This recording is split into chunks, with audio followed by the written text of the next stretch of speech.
So the next panel, this is the Research and Insights panel, which is after everybody's comments around analytics and being able to translate analytics into action and into content and into brand. I think this is a really important and really relevant panel. And luckily for us, we have on our advisory board and moderating this panel, there's a chair of one right now. So Robert may have to vamp for a couple of seconds. But Robert's also a really good friend. He's worked on a number of different projects for me. He runs Minor & Co. Studios. It's a team of strategic research, marketing, and brand consultants for brand positioning, brand experience, marketing communications, new product development, development of digital content, development of television shows. He's worked on brands as large and well-known as Comedy Central. He was really key at the beginning of the launch of the last two projects I worked on, both at Pivot and at CISO. He's also a really good friend and one of the great thinkers around generational theory in the marketplace and in media as well. Let's welcome to the stage Mr. Robert Miner. So quite an opening act to follow there. Really spectacular. Great, let's get settled in. So this is the Research and Insights panel. And anybody will tell you that that's different in every organization. So what I'm going to start is I'm going to have our folks here introduce themselves, tell you what their title is, but then actually what does that mean in their organization? You know, where are they in the food chain? You know, who do they report to? Who reports to them? What kind of team do they have? So let's start at the far end. Kimberly Maxwell over at NBC News. Tell us all about it. Sure. Hi, everyone. Hi. Thanks. Thanks for having us today. My name is Kimberly, and I head up the Consumer Insights team at NBC News. I've been there about a year and a half, and what that means is I support the entire news division. So that's both broadcast and cable, so it's MSNBC, which some of you may know, and then on the broadcast side we have Today Show, Nightly News, and Meet the Press. And it's actually a fairly new position. I came on that they created about a year and a half ago. They'd never had a consumer insights person before, which is kind of interesting. But I think as the industry has changed and as news has really become a commodity, I think there's the understanding that they really have to understand the audiences a bit more. So my job is really to explain the why behind the ratings. Because we have our Nielsen folks running numbers constantly and things are going up and down, but producers don't always know why. Like, why is there a weakness with a certain audience segment? So I talk to consumers, both qualitatively and quantitatively, to understand that. In terms of who I report to, it's kind of interesting. I currently report to the president of research for NBC Entertainment, Alan Wurtzel, but I support the entire news division, and so I work directly with a lot of producers and EPs of the various shows, as well as marketing. I support them a lot, and digital as well. Very cool. And who reports to you? Oh, I have a team of 4 right now. So 2 directors and 2 analysts. Very cool. Thank you. And Shari, tell us about life at Comedy Central. Hi, everybody. I'm Shari Cleary. I am the Senior Vice President of Strategic Insights and Research at Comedy Central. I took this role back earlier this year in February, and what that means is I oversee all of the analytics and insights to help support and guide strategy for Comedy Central, the brand, the shows, the talent, and just as important, the fans. So really understanding the engagement of our fans, listening to our fans. So what I like to do is kind of marry the analytics, the numbers, if you will, with the insights and the qualitative. And then when we package that together, we can really tell the holistic story, again, whether it's about our brand, talent, shows, or fans. So right now, I report into the EVP of Strategic Insights and Research. She is responsible for all of the music and entertainment brands at Viacom, so that includes MTV, VH1, Spike, Comedy, BET, Logo, MTV2. It's a broad portfolio. And right now on my team, I have my team divided between the analytics arm and the insights arm. I do want to emphasize that my analytics side is multi-platform, which is really important, especially when you're working with a brand like Comedy Central. We used to be linear and kind of all other, if you will, digital.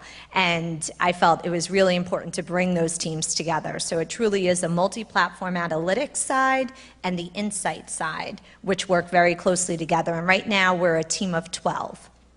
Perfect, thank you. And Mike Williams, it's Showtime. Hello, everyone. I'm Mike Williams. I just started at Showtime. I say I'm pretty new. It's my 10th month there, and prior to that, I was with AMC Networks for 6 years. Working my way up, became a manager there, lateral move to Showtime, still manager. And just so you guys know what that means, I'm sort of in the middle of things. I report to a director who reports to an SVP who reports to an EVP. The EVP is in charge of all aspects of research and also our scheduling team. The SVP is in charge of just research, whether it's qualitative, consumer insights type stuff, or what I do, which is more Nielsen-oriented. And I work hand in hand with my boss, and we take a look at, basically multi-platform. How many total eyeballs are coming in? Who's watching? Is OTT rising for Showtime? Is linear stagnant? That sort of thing. So we uncover a lot of trends with numbers, primarily. So. Very cool. Now, I promised I wouldn't throw any questions out of the blue, so I'm going to show them that I'm a liar here. We just heard that it's really important that you find the fun at what you do. So let's give that a try.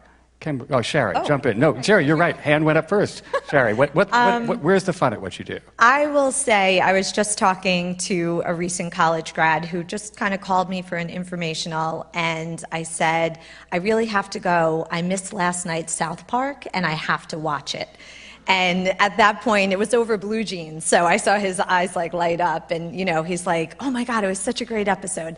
And the fact that that really is my job, that when I walk into a meeting, I want to be able to say, wasn't Trevor on The Daily Show amazing when he did this? Or I can't wait for Detroiters, a new show. So it's almost, when you talk about following your passion, when it doesn't really feel like work, you're in the right spot. And that has always been something that I really hold true. Earlier in my career, I was at CBS, and I was responsible for the website, all of the digital analytics at the time. And we were launching a new show called Survivor. And I'm dating myself a little, but I just remember, the first family dinner when my sister was like, oh my God, that's the best show I've ever watched. And it's like, oh yeah, and I get to do this every day, and that's my job. So I'm passionate about TV, I'm passionate about comedy, I'm passionate about, as a fan myself of so many shows, of accessing it in different ways. So that's why my roots are really in digital. But at the end of the day, I am a fan of my shows. Very cool. Kimberly. Sure. What I love about my job, or the fun part of it, is I really love talking to people, or I really love finding out why people do what they do. And I think that's been the continual throughput for my career throughout the years in various positions. I think everyone has a story to tell, and I think it's really fascinating to go out and talk to your audience or the general consumer and say, what makes them tick? Why are they doing what they're doing? What do they love about your program? Why are they choosing the competition? Why are they using certain devices? How does that fit into their life? So that's the really fun part. Picking up a little bit on what Shari said, news is obviously very different. I used to be at Viacom. But it's still kind of cool to work for brands that are just really well known also. You meet people and you're like, wow, the Today Show, I love the Today Show. May not be your cup of tea, but there are people out there, and it's just really cool to talk to people, and they like, oh, or Lester, or that sort of thing. So to have that contact with those famous brands and be able to go back to your friends and family, that's always kind of fun too. That's the bonus, I think. And you actually get to go to work at 30 Rock every day. Yeah, I do, yes. We are. And Mike? So TV research can definitely be fun. As you go higher up in the hierarchy, you definitely have more say and more impact on the business, but in some small ways, when you're actually doing the work and the grunt work and you're playing around with the numbers and crafting a story to tell, you can actually impact sort of TV history in a way. So, I can say personally, right now, we're thinking about when is Twin Peaks season 3 going to air, and which I heard a yes somewhere back there. we don't even know how many episodes it's going to be yet, but we're still thinking about it. We're still projecting what it could do, you know, how many viewers, how big could this thing be? So that's fun. And, you know, when Billion Season 2, it's airing in February. I got to be a part of that process. So it's fun in that aspect, I'd say. So when your work actually is meaningful. That's great. to things you love, of course. I love TV as well. And that's great, because I think we're taking a look here. We all love TV. And I've got to say, we pull our hair out about it. We love it. It keeps us awake at night because we're watching it, or because we're wondering, are you watching it? So I'd like to actually take a quick question to the audience here. We're asking these guys, how many of you here subscribe to cable or satellite? Wow, that's a larger showing than last year. Great. How many of you who do not currently subscribe to cable or satellite intend to subscribe to cable and satellite sometime in the next couple of years, or do you plan to keep streaming? How many people intend, who are not currently subscribing to cable and satellite, to start to subscribe? That's a reality check as well. So in terms of the TV trends that keep us awake at night, and because all of you are here because you're interested in pursuing TV or digital media or streaming or online media, I want to talk to the panel about what are some of the trends that they're seeing in the industry today that are keeping their bosses awake at night, and how is that impacting the role that Insights has in their organization. So Shari, you were very early on in digital, and now you find yourself as head of Insights at Comedy Central. Talk to us about what trends you're seeing out there, what these guys should be aware of, how it's keeping your bosses awake at night, and how you help them sleep. Great. So yes, with my roots being in digital, I have always been up for the challenge of the day, whether it's a new platform that, 18 to 34-year-olds are using. I remember the first time, okay, Snapchat. Now we have to understand Snapchat. What's Instagram? Okay, what's our Facebook feed, Twitter? So all of these new platforms that are jumping up, and we're representing our brands and our shows. It's so important to me to really understand the value of each of those platforms to our fan. And, it's no secret that a one-size-fits-all for all of those platforms clearly doesn't work. So it's making sure that we're engaging with our audiences the right way on each of those platforms. So that is marrying the two of the metrics will tell you so much. Oh, this snap did really well, the conversion to long form, whatever metrics we're looking at for success. But then the value of talking to our fans to understand what is that fulfilling of their passion to experience South Park on another platform. So I think it's really understanding and trying to be ahead of where the fans are so that we're not always playing catch up. And that's where you really need to live and breathe those platforms too. We talked about how we all love TV. I think you really have to have a passion for engaging with your favorite shows too, because it's really understanding how to deliver on each of those platforms. So that's what we spent a lot of time doing and creating strategies for each of those. But I think the biggest challenge is we know that the monetization is really on the traditional TV. So the fact that measurement really hasn't kept pace to say that we have, cumulative South Park fans, if you unduplicated everyone across the app, the site, Hulu, and TV, that has really been a challenge. And I think a conversation that we're constantly having of making sure that we're getting credit, if you will, for all the fans on all the different platforms. Great. And Kimberly, you're also in an audience-driven ratings model there. Talk to us about the trends that you're seeing and how that impacts your job and Insights. Yeah, it's a slightly different creature. We have some of the same problems, but also different problems. Certainly being news, that's very, very different because we're producing content every single day. The big issue, one concern is our audience, particularly on the broadcast news side. It is shrinking. The use of news, despite the crazy cycle we're in right now, which has been a huge bump up for many of the networks. As a whole, there's a downward trend in news. So that's one big concern, and the audiences are aging. So one huge question that we have right now is how to make traditional news relevant to younger audiences. That's a really, really key thing. There are efforts going on in the digital space right now. And then how do you take, kind of a blue chip brand like NBC News and understanding what's the added bonus that we can offer compared to Twitter or BuzzFeed, because that's a lot of competition right now is in the digital space.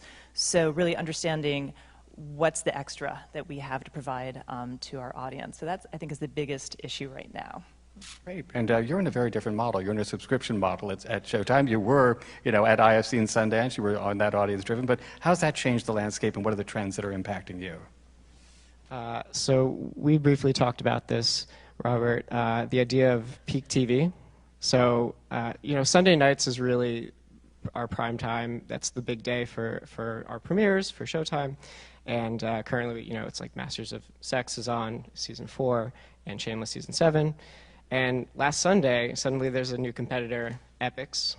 I don't know if anyone has watched some of their shows, a show called Graves, and Station 2 Berlin, I believe it's called. Mm-hmm. That's another competitor. Right. On top of, obviously, in the last 3 years, since 2013, you had House of Cards on Netflix, and that avalanche came, Hulu, Amazon Prime, all of those competitors as well, and everything on broadcast. It never ends. So every year there's just more and more competitors, and the FX research team came out with those numbers, and their CEO said there's too much TV. We're all surviving, but there might be some companies and networks that fall by the wayside. So.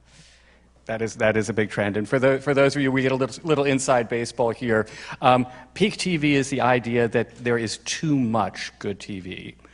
We saw when the streaming services, Netflix, Amazon Prime, started creating originals that were drawing away from broadcast and cable. Broadcast and cable doubled down and started creating more and more, skewing away from reality and unscripted towards quality scripted programming. The theory was that audiences would hate it because there'd be too much good TV. They'd have anxiety attacks because they wouldn't be able to catch up on everything or know where to find everything. Well, the concern that we were just hearing from Mike is it might not be that there's too much good TV, but there might be too many channels. So the idea is, how do you survive and thrive in this landscape? And that becomes part of the role of insights as well, is understanding who is your audience and what do you want. And as Richard said, in the last session, also, who are you, and what is your role here? So let's take this now to the fact that absolutely nobody I've ever met said when they were a kid, I want to grow up to be an insight strategist or a marketing researcher. Well, if anybody here has, we'll hire you at a very young age. There we go. So going back to what you studied, and does it even apply to what you do today, and then your path and your career to where you are now. Let's hear that story. So, Shari, we had a little bit of a chat before. What did you study? Sure. So I went to Binghamton to the School of Management, and I had a concentration in marketing.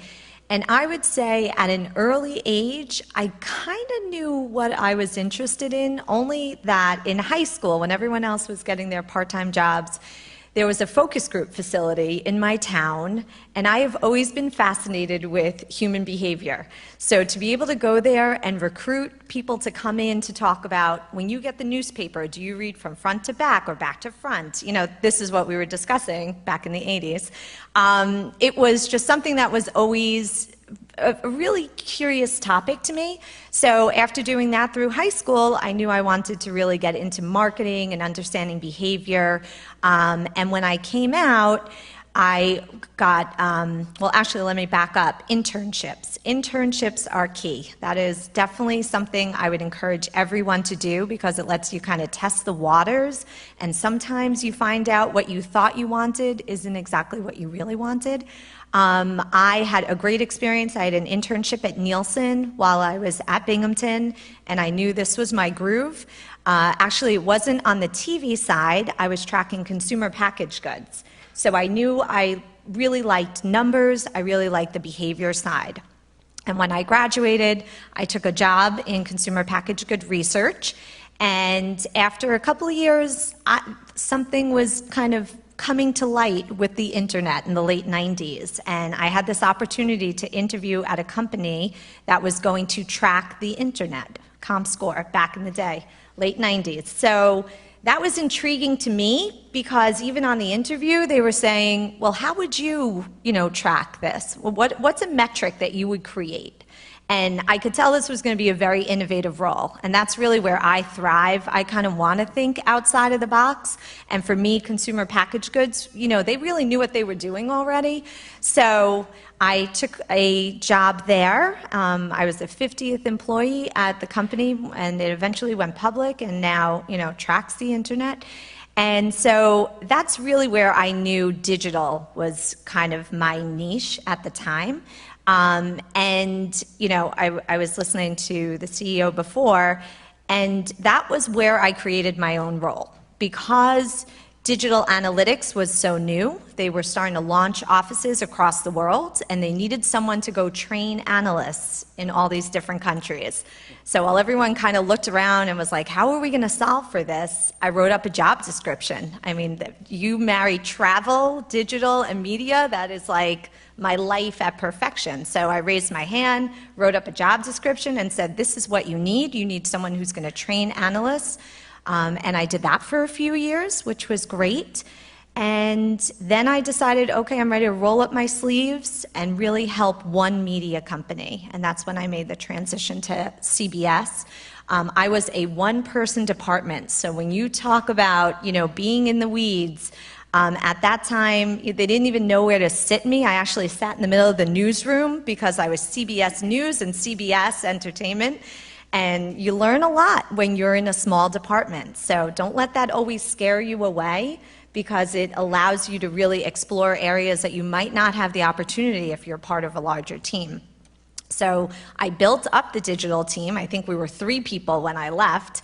And I tried the role of a consultant for a couple of years, which is an interesting way to learn about a lot of different companies and work on some challenges. And then Viacom pulled me right back in. 8 years ago, I decided to come back to the practitioner side. And that's actually when you and I actually started doing some projects early on. That's right, and that's when Kimberly and I met, because Kimberly was at Spike, a small little world. And at that point, the internet was just starting to impact viewing, and people were being able to watch on other channels and other platforms. TV had always been linear. You went up and down the channels, and the path to finding a show was relatively linear as well. You either saw a commercial and decided to tune in, your friends talked about something, it happened to be on after some show that you were watching. So a lot of the people that we were answering to had a linear mindset as well. But their audience had shifted to a different process and pattern and platforms of viewing. Instead of it being linear, they were swarming. And you had to break away from this water cooler concept where everybody is watching and talking the next day to this watering hole, where you had a bunch of content there and there were swarms of people finding that content on different platforms and infecting each other with that and drawing people together with that. A complete shift in how our bosses and their bosses had to think about their audiences, and boy, was it fun to talk them through sort of that change in those days. Kimberly, what did you study? Does it apply to what you do today? And what was your path to where you are? Sure. For undergrad, I went to Wellesley up in Boston, and I was a psych major. That was kind of popular. Catch-all, I guess. Didn't know what to do. But I was always really curious when Shari mentioned the newspaper, how people used to read the newspaper. I was always fascinated. USA Today. They had those little charts in the bottom left about what percentage of the people, think X, Y, or Z. I used to love that. And I think that's the insight into what do people think? Keeping your pulse on the mindset of people. So I used to love those. I got my undergrad degree. I spent a couple years working for a design firm up in Boston, but, administrative assistant, paying my dues, as they say. But I worked with the marketers there and thought that was kind of really interesting work. Decided I wanted to go to grad school. So ended up in a communications program, because with the marketing and advertising, I was always interested in how do you talk to people, again, how do you think about their behavior, maybe encourage them to do things, which is classic advertising. So ended up at Penn down in Philadelphia for a few years, got my graduate degree there. At the time, I actually really wanted to do the good work, so kind of pro-social work. So I went down to DC and worked on an agency for 4 years, doing what they call social marketing. So it's really all basically market research, consumer research, but for a lot of public health issues, because I just felt it was something I wanted to try, not go the corporate route for a while. Was there, being on an agency is really interesting. I was doing a lot of proposals, which admittedly I did not love doing. I got to work with a breadth of topics, which was really interesting because you are a consultant. But what I found one big challenge being on the agency side is that you don't know what happens to your research. And so I was there for 4 years, and I wasn't thrilled with DC, so I was like, I want to go to New York. So started networking, and through contacts, actually, through graduate school, ended up interviewing with our old mutual boss, who had an opening. And she was really looking for someone who knew consumer insights, but also knew enough about media. And because my grad school had been in communications, I had enough of the media background where she brought me on board. That was a big shift, though, going from an agency doing social marketing to suddenly a for-profit media company. That was actually a different mindset that I had to think about and adjust myself there. And I spent probably about 8 years, hard to believe, at Viacom, first at TV Land, and then at Spike, really doing all consumer insights. Again, understanding the audience, how they were connecting with the brand, strategic implications, did a lot of work with ad sales. And I was there for a while and then decided it was time for a change, so went over to news, where I've been for about a year and a half, and doing kind of the same type of thing, but obviously different challenges with the news industry versus the straight, more entertainment industry. And such a great shift from social marketing to Spike to NBC It's like News. all over the place. Well, and I think eclecticism is sort of the key there. Eclecticism is the key there. Well, it is eclectic, but when I talk to people, I consider myself a research generalist. If you have really strong research skills, you can really apply to any topic. And I think as long as you're smart and fast on your feet, you can figure out that topic, as long as you know how to do good, solid research to solve a problem. And I think that's has really been enabled me to pivot from the different content areas, because you'll have some people who just stay in one straight area for a long time, and there's no right or wrong, but I think you can be flexible in your career as long as you have really good skills. That's great. And Mike, let's start from what you studied to where you are now. So yeah, as a kid, I never thought I would be a researcher per se, but going back to signs of such, like when I was a kid, I'd sit in a car on long car rides and tally up ads I would see in weird things like that. I would say to the room, if you guys have weird Excel tracks or charts of your fantasy football team or anything, I've heard from friends some crazy things that they track. You might be a researcher. If you're always pondering and questioning, these are things that might steer you in that direction. But just going back to being a generalist, I studied marketing at Hofstra. I don't know if there's anyone from Hofstra here. Maybe there are. I know not everyone here is from PACE. But I did a competition while I was there. It was an AAF, National Student Advertising Competition. Our team won. There was 12 of us. And while in that group, I did a lot of research work. And a lot of it was theoretical and not actual. But a lot of the tools I got to use are tools people in our industry actually use. So, I would say to the room, try to get as many of those on your resume as possible. That led me to become co-president of the ad club at Hofstra, and that led me to get 2 internships, which led me, unfortunately, to graduate during the Great Recession, let me just say, it's a lot harder to get a job then than now. It seems a lot easier. I don't know. It seems like there's less competition. I'm not trying to get an entry-level job now, but anyways, worked at IFC Sundance. Evan was our general there and our head, and we grew, and I grew, and I had great mentors, and was promoted twice, and now I'm at Showtime. So it's been a fun run, and along the way I've got to work with content that I really admire and like. So. And that's great. And one of the things that is a through line in this industry, and you'll see it over and over again, Shari and Kimberly, we worked together.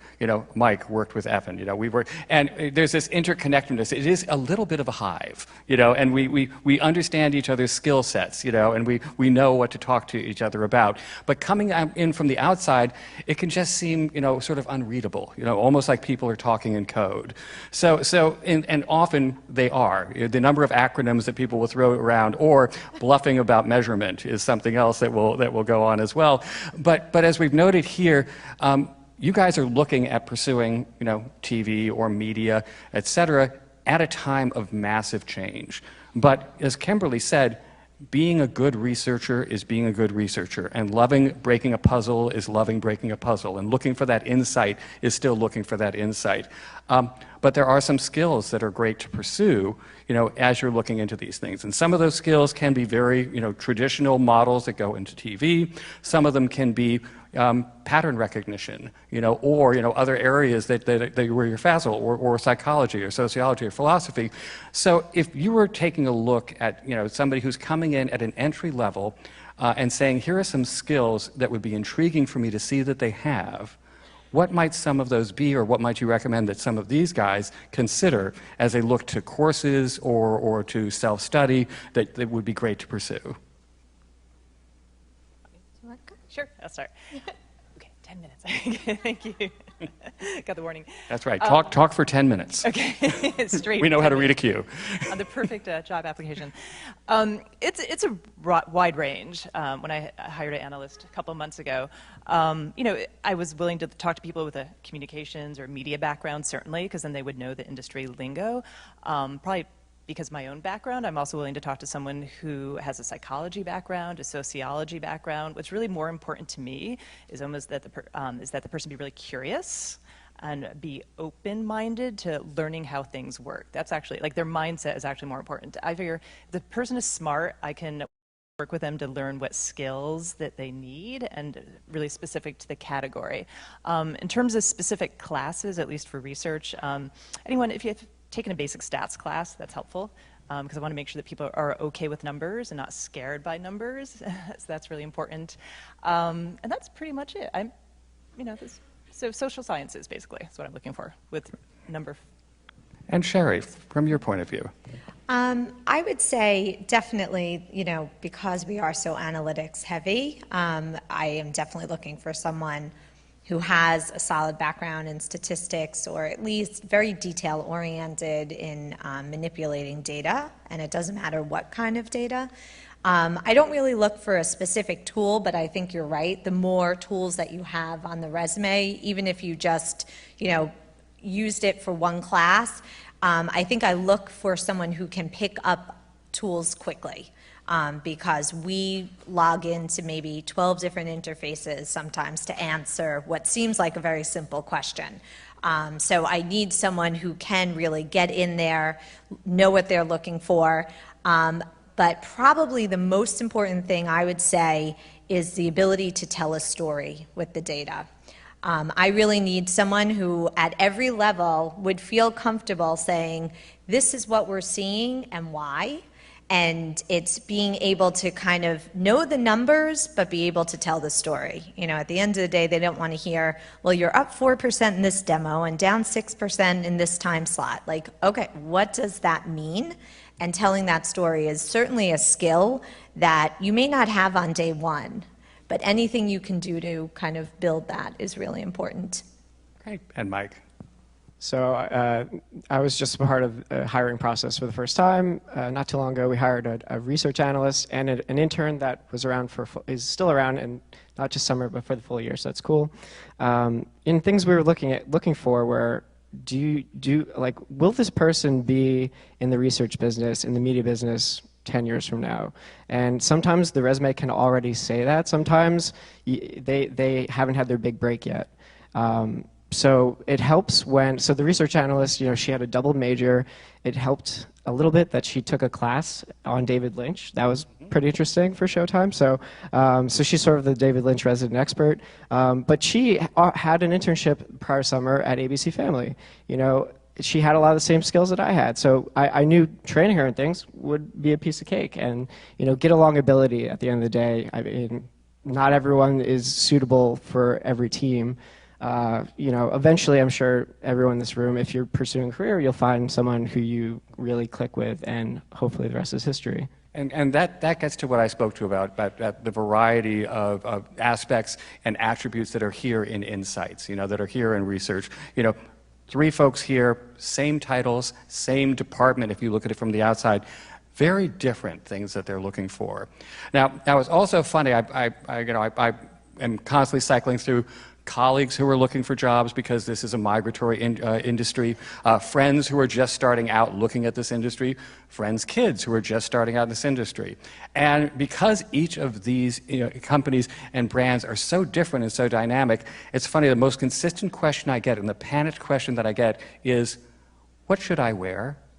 What are they wearing over there? Because you're in an industry where T-shirts mix with suits, where shorts mix with slacks, where tattoos are out, and they're all mixing together. But for each of the different departments and each of the different divisions, you're taking a look at the costume of the culture, at the plumage of the culture.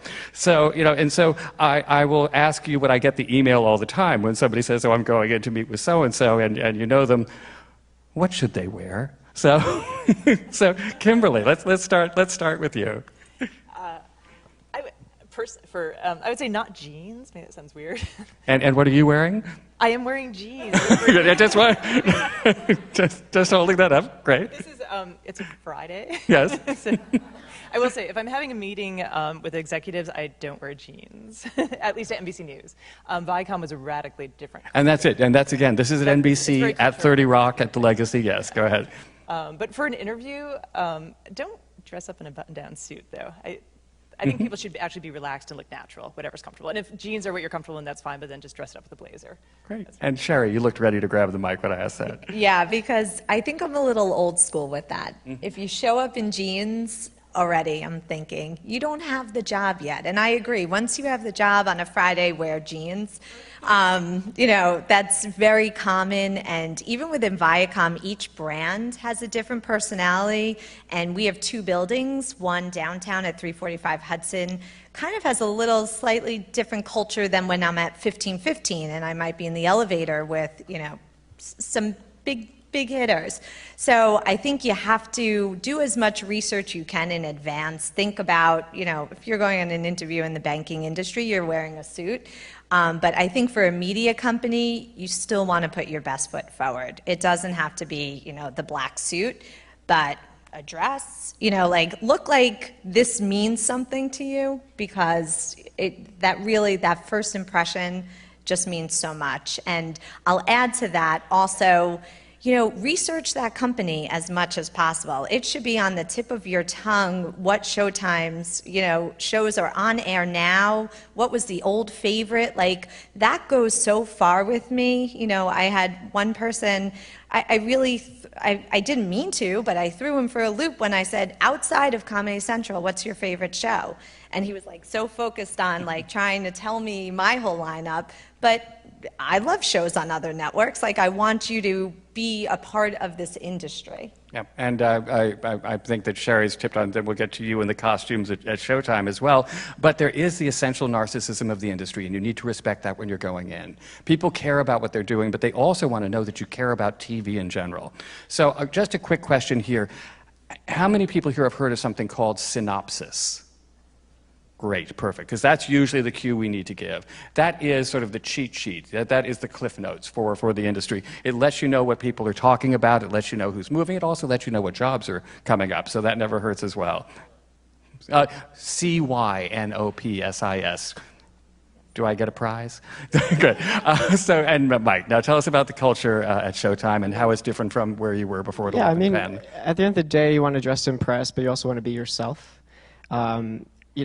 I deal with, so again, going to the question of what are your favorite TV shows, if you're telling me a bunch of shows that I probably don't watch, maybe, I don't want to judge anyone here, but, let's say you're strictly broadcast. Chances are you're probably not cut out for, a job at CISO, maybe, or a job at Showtime or HBO, or whatever, If you're looking at more cutting-edge things, maybe you are. So maybe there's some sort of bias when you do tell us what your favorite shows are, but I think there's a spot for everyone, just because you're not a fit with the people at Showtime or HBO or Comedy Central, you could be a fit for CBS or Fox or, you know, wherever. So, but I say dress to impress and be yourself. I mean, if you want to expose your tattoos, some people might like that, you know. I'm not going to judge, but some people might. I think that is the key. Let them know those attributes about you that are there, that are real, and that are persistent. Because I can't tell you how often I interview somebody who's not right for me, but I think about them later.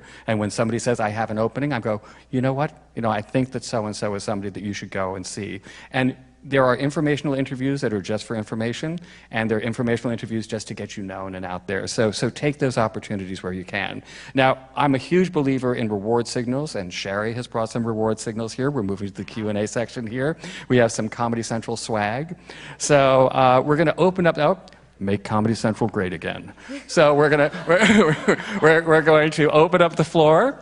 We're going to open up the floor for some questions. And please, questions to the panelists, not to the moderator or the host. Who has a question here? Who wants some swag? Sure. Right. Hello. Okay. Hi, my name is Toi Hong, and I'm a senior at Pace University. I want to ask Mike about what you said before about some of the tools that you use for research. Can you expand on that? Like specifically what type of tool you use, and how did you learn to do that on your own, or like because you said because you're in ad team, so you use that. But like, can you expand on that? Yeah. So. There are a lot of classes I know for sure that will utilize a lot of the tools that we've all probably used in the past. So it could be something as basic as like Google Analytics or ComScore. And hopefully your schools have access to Nielsen products. I know mine didn't at the time, but maybe they do now. There's many, but it's not just that. I mean, there's things I see on job applications nowadays. It's like Tableau and SPSS and SQL. And these are things I don't really know, but I know a lot of employers are looking for them. So really, I think your best bet is to just look at job posts, see what they're asking for, and try to learn them.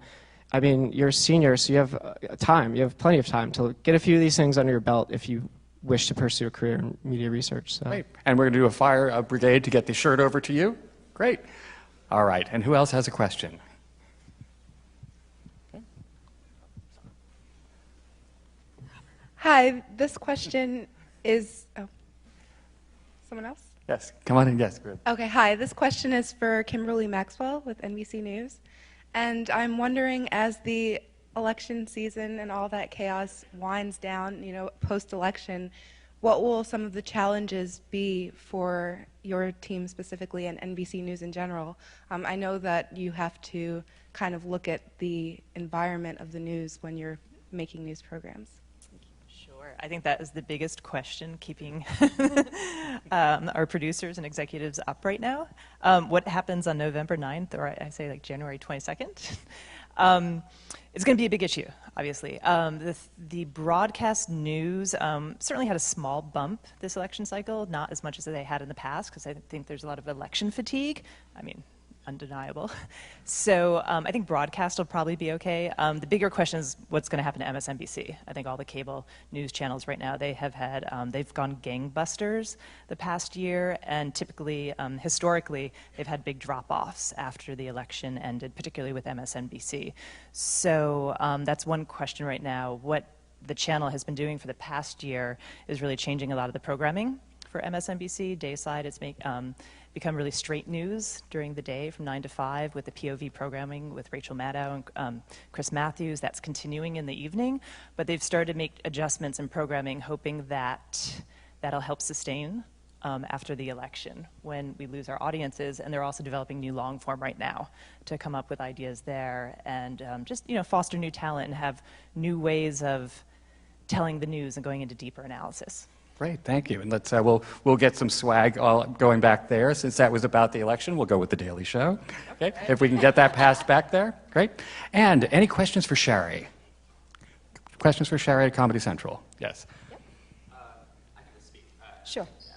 So Trevor Noah did a bit where he was talking about, he was addressing the cable audience, saying, "Thank you guys so much. You're watching the commercials. You're making us money." And then he looks at a different camera and goes, you Facebook kids, like, you guys are just watching this for free. No one's making money from this.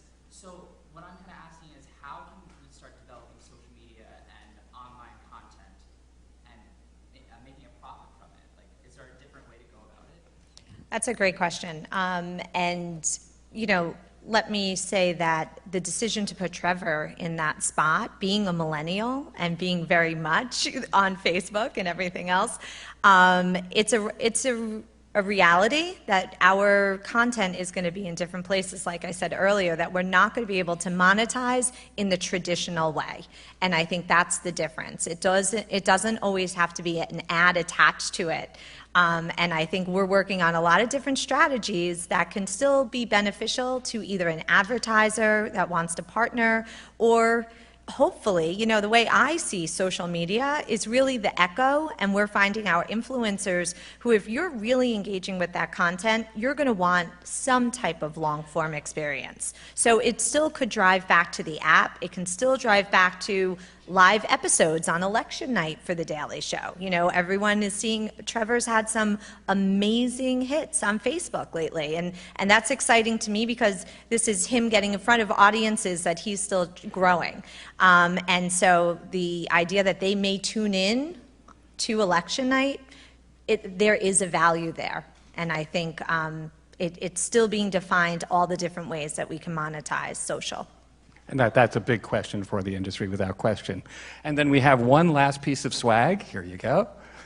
And we have one last question for all of our panelists. Okay.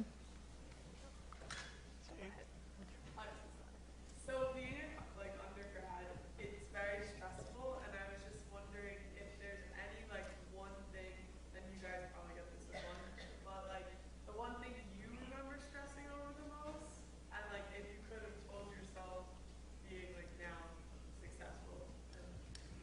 So great. What would you today tell young you? I can take that one very easily. I was actually talking to some college friends recently, and there were a couple of recruiters that came to campus, and they were snatching up all the accountants because the School of Management was accounting and everything else, and I was on the everything else. And so all the accountants on, you know, graduation all had their jobs. They were like set to go.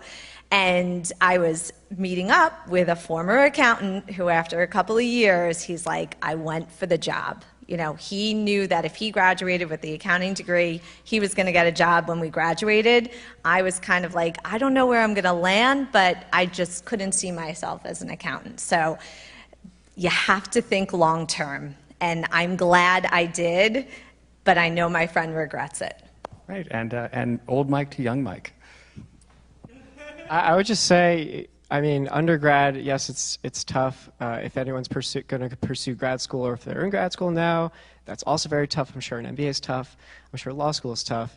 And I think if you're working alongside these things, you say to yourself, if I could do this, I could do anything. You know, this is the hardest thing I've ever done. And I feel like that mentality, because guess what? You're going to have all-nighters in this industry as well. You're going to be up checking your phone for emails on weekends sometimes, maybe all the time. But it kind of, you know, it's just going to continue in most cases for a lot of you in terms of maybe stress or work levels. So, you know, but I think the mentality is like, well, if I could do this, I could do anything. So that's going to be your confidence booster, and just, you know. It is a 24/7 business, so it's important to love it. And young Kimberly to even younger Kimberly. Right. I'm just going to echo that. Follow your passion, and I know everyone says that, so it's really trite to say it. But also follow your gut. I just gave advice to a former page of mine. Like, she had 2 job offers. I mean, she'd been stressing for a long time. Then she got 2 job offers, and they're very, very different. And it was like, go with where your passion is. That's what really matters. And it's also okay, like, I think Pepler said that earlier, you're not going to be on a straight line, and that's okay if you don't get there immediately.